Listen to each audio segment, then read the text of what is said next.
எலியாவின் தேவன் எங்கே? இந்த வார்த்தையை அவன் சொல்லி அடிப்பதற்கு எலியாவுக்குள்ளே உங்களை அழைத்துக் கொண்டு போகிறேன். எலியாவின் இடத்துல அவன் பார்த்த முதல் காரியம் என்ன என்பதை உங்களுக்கு அடையாளம் காட்ட விரும்புகிறேன். அவன் மேலே இருந்த அபிஷேகம். இது சாதாரணமான அபிஷேகம் அல்ல. இது சாதாரணமான அபிஷேகம் அல்ல.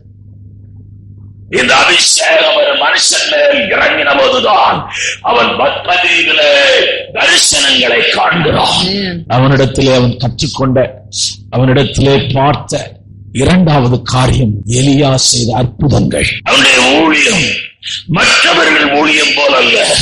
கர்த்தர் அவனை கொண்டு பலத்த காரியங்களை செய்தார். எலியாவினிடத்திலே எலிசா பார்த்த காரியம் என்னவென்றால், மூன்றாவது, அவர் கர்த்தருடைய வார்த்தையினாலே தன் ஆவியையும் சிந்தையையும் எண்ணத்தையும் உணர்வையும் சட்டத்தையும் நிரப்பி வைத்திருந்தார்.